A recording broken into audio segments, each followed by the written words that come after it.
मान्यता दे दी है। इसको मान्यता खुला था, मान्यता नहीं मिला था, मान्यता मिला है। तो आपने ये दूसरा मान्यता कंपनी मान्यता 12 में मिला तो एक बात ना हो गया। इसको मान्यता सरकार ने यानी केंद्रीय सरकार ने मान्यता 1612 में, इसलिए मान्यता प्राप्त है दूसरी कंपनी, लेकिन स्थापित पहली कंपनी। लेकिन आपसे दोनों तरह से क्वेश्चन पूछेगा, दीजिएगा पूछेगा कि कौन ऐसे British east India company Bharat में कहाँ खोला गया जो सर्वप्रथम मान्यता प्राप्त कंपनी, और दूसरी मान्यता प्राप्त कंपनी, दूसरी यहाँ हो गया मान्यता प्राप्त में दूसरी।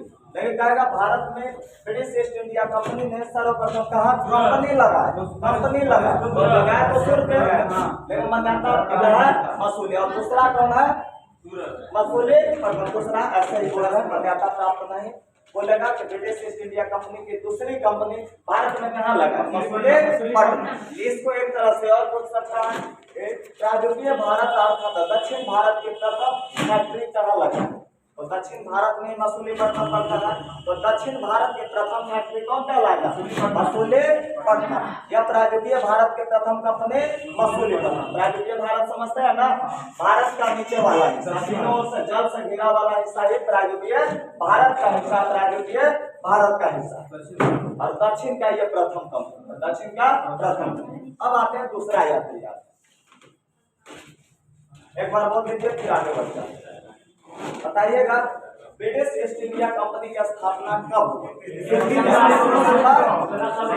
1600 बोलिएगा 31 दिसंबर 1600 ईस्वी में। इस समय आपको भारत में केंद्रीय सत्ता किसके हाथों में, यानी पूछेगा ब्रिटिश ईस्ट इंडिया कंपनी की जब स्थापना हुआ तो भारत में मुगल शासक कौन हुआ करता था, कौन हुआ करता था? पूछेगा ब्रिटिश ईस्ट इंडिया कंपनी की स्थापना जब हो रहा था तो ब्रिटेन के महारानी कौन थी, एलिजाबेथ। फिर पूछेगा कि भारत में जब यह कंपनी व्यापार करने के लिए भेजी गई थी तो यह कंपनी कितने वर्ष के व्यापारिक अधिकार में प्राप्त कर? फिर पूछेगा कि किसने इस व्यापारिक एकाधिकार को अनिश्चितकालीन कर दिया, जेम्स। फिर पूछेगा कि स्थल मार्ग से आने वाला प्रथम ब्रिटिश ईस्ट इंडिया कंपनी कौन था, स्थल मार्ग से लिवेंट कंपनी का नाम हम बोल रहे हैं। स्थल मार्ग से आने वाला ब्रिटिश ईस्ट इंडिया कंपनी का नाम क्या था, लिवेंट कंपनी। फिर पूछेगा कौन ऐसा प्रथम ब्रिटिश यात्री भारत आए, ब्रिटिश यात्री, कुछ ना बोले, स्थल में लगाएगा तब ब्रिटेन और जवाब देना। ऐसा पूछेगा कि बताइए ब्रिटिश यात्री सर्वप्रथम ब्रिटिश यात्री भारत में कौन आया था, तो रॉल्फ फिंच। और रॉल्फ फिंच किसके दरबार में आया था, अकबर किसके दरबार में, अकबर के दरबार। अब आते हैं ब्रिटिश ईस्ट इंडिया कंपनी जब स्थापना हुआ था तो उसमें कुल कितने साझेदार, 217। फिर आपको इसका पुराना नाम जब स्थापित हुआ था तो इस रूप में स्थापित हुआ था, मर्चेंट एडवेंचर्स।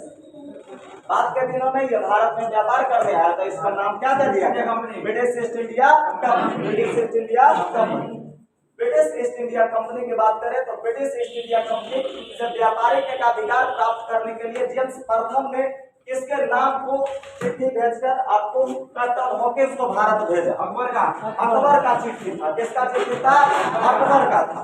लेकिन अकबर का निधन हो गया था। लेकिन अकबर का क्या हो गया था, निधन। किसके दरबार में आया था, जहांगीर के दरबार में। किसके दरबार में, जहांगीर के दरबार में। किसके दरबार में, जहांगीर के दो दरबार लगते, एक आगरा में और एक अजमेर में, एक आगरा में और एक अजमेर में। तो ये किस दरबार में आया था, आगरा में।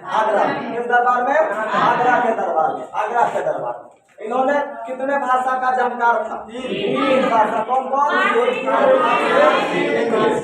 त्रिभाषी बोला जाता है। तो त्रिभाषी कौन ऐसा अंग्रेज आपका यात्री था जिसको त्रिभाषी बोला जाता है, तो हॉकिंस को कौन भाषा जानता था, फारसी।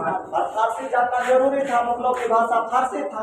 और फारसी की वजह से अपने व्यक्तित्व और अपने बर्ताव की वजह से जहांगीर को अपने ओर अपने बातों से अट्रैक्टिव कर दिए, अपने ओर आकर्षित किए। आकर्षित करने के क्रम में भले इनको आपको व्यापारिक एकाधिकार प्राप्त न हो, लेकिन इनको 400 मनसब जहांगीर के द्वारा दिया गया। दूसरा है कि किस आपको ब्रिटिश आपको राजदूत को जेम्स प्रथम के राजदूत को आपको भारत में 400 मनसब मिला, 400 मनसब। तो 400 मनसब कैप्टन हॉकिंस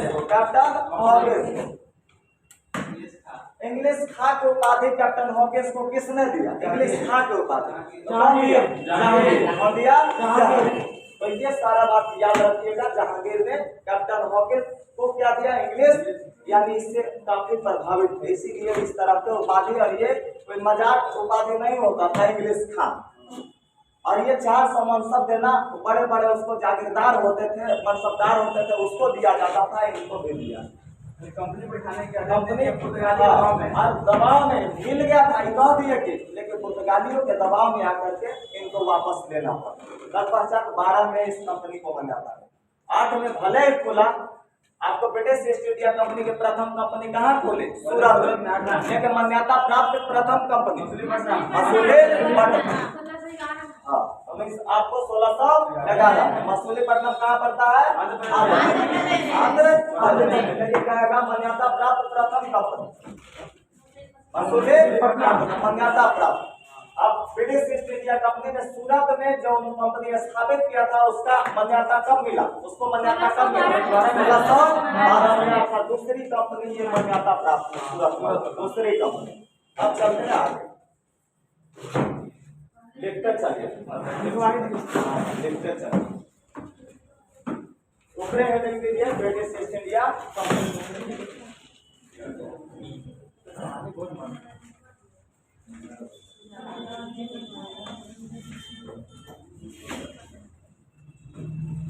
तुम्हें बढ़िया रहा समझे? चलिए ऊपर हेडिंग क्या चीज समझे? ब्रिटिश ईस्ट इंडिया कंपनी आपको हाँ हाँ अंग्रेजी ईस्ट इंडिया कंपनी भाई तो देखिएगा। ब्रिटिश ईस्ट इंडिया कंपनी ये डेट लिख लीजिए, उस समय कर दीजिएगा साइड में 31 दिसंबर 1600, 31 दिसंबर 1600 लिखिए।